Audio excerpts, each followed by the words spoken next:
সকল আজি আহিছোঁ মানে টি গাৰ্ডেন মানে চাহ বাগিচা এখন চাবলৈ আহিছোঁ আৰু চাহ বাগানখন চাবলৈ আহিছোঁ আৰু মানুহক দেখুৱাবলৈ আহিছোঁ। চ' এই চাহ বাগানখনত কি নাম আৰু কি মানে কিহৰ বেছি বিখ্যাত, এই চাহ বাগানখন মোটামুটি 50-60 বিঘাৰ বেছি ওপৰত আছে আৰু চাহ বাগানখনৰ নাম এটা বিশেষ নাম আৰু চাহ বাগানখনৰ নামটো শুনিলে সকলোৱে জানে আৰু সকলোৱে চিনি পায়। সেই নামটো কৃষ্ণা চাহ বাগান বুলি ক'লে প্ৰত্যেকজন অসমীয়া মানুহে চিনি পায় আৰু ভালকৈ জানে। তো এই চাহ বাগানখন কিমান ডাঙৰ আপোনালোকে হয়তো ভাবিব নোৱাৰিব। মোটামুটি 50-60 বিঘাৰ বেছি আছে। মই তাৰমানে গোটাই দেখুৱাব নোৱাৰিম, যিখানটি আপোনালোকক দেখুৱাব পাৰোঁ মই সেইখানটি দেখুৱাবলৈ চেষ্টা কৰিম। আৰু চাহ বাগানৰ বিশেষকৈ মই এটা বস্তু দেখিছোঁ, সেই বস্তুটো হৈছে গছ। ইমান ডাঙৰ ডাঙৰ গছ আছে, আপোনালোকে মাজে মাজে চাওক, আপোনালোকে প্ৰত্যেকটা বস্তুৱে আপোনালোকে চাই লওক যে কিমান ডাঙৰ ডাঙৰ গছ আছে। আৰু বিশেষকৈ মই এটা বস্তু দেখি আছোঁ যে চাহ বাগানৰ তলে তলে মানে ছাগলী বা গৰু এইবিলাক বেছিভাগ ঘূৰি থাকে। এটা ছাগলী আছে, মই সেই ছাগলীটো আপোনালোকক দেখুৱাম অকণমান লাহে লাহে, আহক তেতিয়াহ'লে বলক ছাগলীটো চাবলৈ এতিয়া মই চেষ্টা কৰি আছোঁ। ছাগলীটো যি নপলাই মই ছাগলীটো দেখুৱাম আপোনালোকক। ছাগলীটো মানে হেৰি চাহ বাগানৰ মাজত আছে, এই পলালে দাউৰিলে, কিন্তু আপোনাক মই দেখুৱাব নোৱাৰিলে এই একেবাৰে দাউৰি আছে।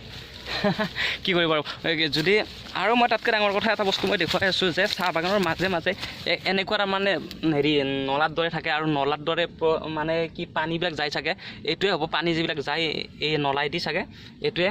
আৰু মই এতিয়া দেখুৱাই আছোঁ আৰু চাওক আপোনালোকে কি ধুনীয়াকৈ মানে কি গছপুলি ৰুইছে এই চাহ বাগানৰ মাজে মাজে। মানে এইবিলাক চাহ বাগানৰ মাজত ডাঙৰ হ'ব, ডাঙৰ হোৱাৰ পিছত আৰু মানুহবিলাকে জিৰণি ল'বলৈ কি ধুনীয়া হ'ব। তো আপোনালোকক মই ছাগলীৰ কথা কৈ আছিলোঁ, ছাগলী দেখুৱাই আছোঁ আৰু এক ছেকেণ্ড দেখুৱাই আছোঁ। এতিয়া মই মানে ছাগলীৰ পোৱালি যে মই ছাগলীৰ কথা কৈছিলোঁ, ছাগলী দেখুৱাই আছোঁ আপোনালোকক, দেখুৱাই আছোঁ। এই মানে ছাগলী দুটা এইপিনেদি গৈ আছে, এতিয়া ছাগলী দুটাৰ পিছে পিছে অকণমান যাবলৈ চেষ্টা কৰিম। তো আহক। আৰু মানে কি জীৱনত প্ৰথম টাইম চাগে মই চাহ বাগানৰ মাজত ভিডিঅ' কৰিছোঁ। এইটো ভিডিঅ' কৰিবলৈ মানে বহুত মন আছিল আৰু মানে মোক এজন লগৰ মানুহে লৈ আহিছে যে এটা ভিডিঅ' বনাবি চাহ বাগানৰ ওপৰত। সেইকাৰণে চাহ বাগানৰ ওপৰত মই ভিডিঅ'টো বনাবলৈ আহিছোঁ আৰু ভিডিঅ'টো বনাই আছোঁ। আৰু আপোনালোকে প্লিজ এটা লাইক কৰিব, ভাল লাগিব তেতিয়া।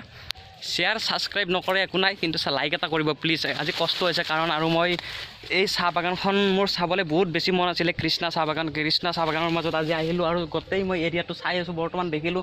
আৰু এটা ডাঙৰ বিশেষ কথা এটা কওঁ, এই যে কাৰ্বি আংলাঙৰ মানে এই এখন পাহাৰ আছে, আপোনালোকে সিপিনে পাহাৰ এখন আছে, সেই পাহাৰখন বগাই গ'লে মানে কি কাৰ্বি আংলাং পাই যাম। কিন্তু কাৰ্বি আংলাং আজি নাযাওঁ, পিছত যদি মই এই ভিডিঅ'ৰ জৰিয়তে আপোনালোকক মই দেখুৱাবলৈ চেষ্টা কৰিম যে কাৰ্বি আংলাঙতো এদিন যাই পেলাই মই কিবা এটা ভিডিঅ' বনাম।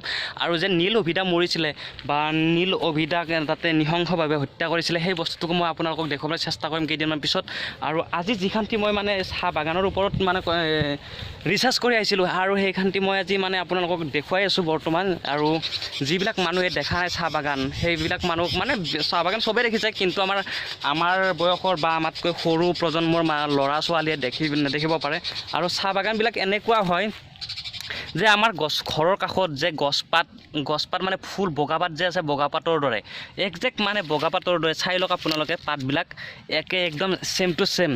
মই আহি পেলাই ভাবিছিলোঁ চাহ বাগান কিবা বেলেগ ধৰণৰ হ'ব, আৰু কিন্তু এতিয়া দেখি যে ভাল লাগিছে এটা কাৰণ যে চাহ বাগানটো একদম বগা ফুলৰ দৰে। খালি ইয়াতে বগা ফুলটো নুফুলে আৰু মানে কি ইয়াতে ধুনীয়া লাগিছে। আৰু চাহ বাগান আহি পেলাই ইমান ভাল লাগিছে যে মই নলবাৰীৰ পৰা আহিছোঁ, আৰু নলবাৰীৰ পৰা আহি পেলাই ইমান ভাল লাগিছে। আৰু মই একচুৱেলি আপোনালোকক এটা কথা কওঁ, ডিম্পু বৰুৱা নহয়, ডিম্পু বৰুৱাৰ দৰে খালি কি মই ব্লগ বনাবলৈ চেষ্টা কৰি আছোঁ আৰু মই বনাই যাম আগলৈ যদি আপোনালোকৰ ছাপোৰ্ট পাওঁ। এই ইউটিউবত মই দি যাই থাকিম আৰু বেলেগ ধৰণৰ টপিক আৰু বেলেগ চিন্তা চৰ্চা কৰি পেলাই মই এনেকুৱা ভিডিঅ' দিবলৈ চেষ্টা কৰি থাকিম। আপোনালোকে চাই থাকিব আৰু প্লিজ বেয়া নাপায় যদি চেনেলটো ছাবস্ক্ৰাইব কৰি থ'ব। তো এতিয়া মানে আপোনালোকক ক'লোঁ মই চাহ বাগানৰ বিষয়ে মানে নক'বৰ লগা কথা একো নাই, কিন্তু আপোনালোকক কিছুমান বস্তু দেখুৱাব পৰা নাই। আৰু নেক্সট টাইম যদি মই কেতিয়াবা আহোঁ এই জেগাত, মই মানে গোটাই ৰিচাৰ্চ কৰি আৰু গোটাই কথা জানি মই গোটাই মানে বিষয়টোৰ ওপৰত মই ভিডিঅ' বনাবলৈ চেষ্টা কৰিম। তো আজিৰ ভিডিঅ'টো এইখানটি আছিলে আৰু এইখানটিৰ ওপৰত মই ভিডিঅ'টো বনালোঁ। আৰু আজি এতিয়া বাই বাই, আৰু পিছত লগ পোৱাৰ আশা থাকিল, প্ৰতিশ্ৰুতি থাকিল আপোনালোকৰ ওচৰত। Thank you, bye bye. Please বেয়া নাপায় যদি লাইকটো কৰি দিব। তো বাই বাই।